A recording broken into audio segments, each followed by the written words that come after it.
আমাদের সকল মুসলমানের একটা কথা যে হুজুররা এক এক হুজুর এক এক কথা বলে, কোথায় যাব, কি করব, হুজুরদেরই ঠিক নেই।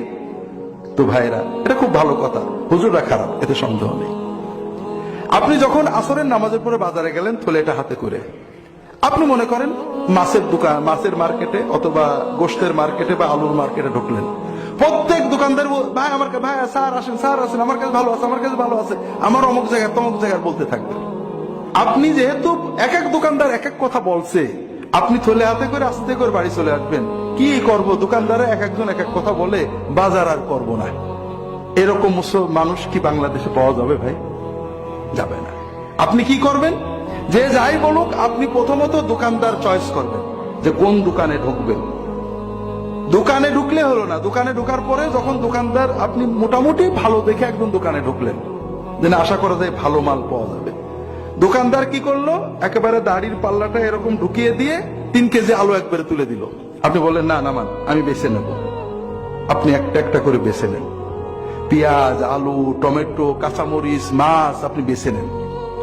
আপনি দোকান যাচাই করার পরেও পণ্য যাচাই করেন, যাচাই ছাড়া পণ্য নেন না। কিন্তু আপনি আসরের পরে বাজারটা বাড়িতে দিয়ে মাগরিবের নামাজের সময় মসজিদে ঢুকলেন। আপনি নামাজ পড়ে কিছু জিকির করছেন অথবা নামাজের ভিতরে কিছু আমল করছেন।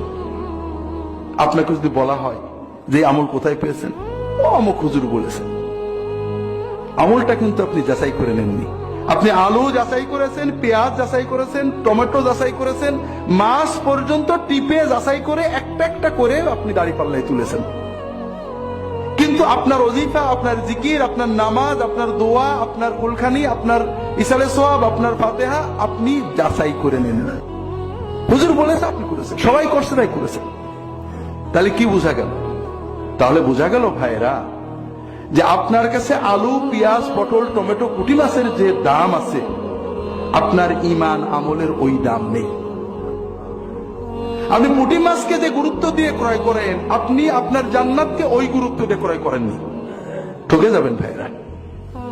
আরে ঠকে, এমন ঠকে, আপনি পুঁটি মাছ কিনতে যে, আলু কিনতে যে ঠকেছেন, পরের বারে আপনি জিততে পারবেন। কিন্তু ইমান কিনতে যে, আমল কিনতে যে ঠকে গিয়েছেন, পরের বারে যখন ঠকা বসবেন, ব্যাক গিয়ারে আর আসতে পারবেন না। এই জন্য ভাইরা, আমরা একটু সচেতন হই।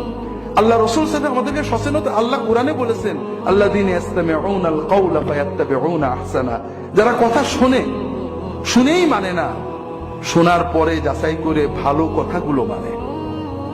আমিও যেটা বলবো যাচাই করতে হবে। ভাইরা, বড় কষ্ট লাগে। আপনারা আলো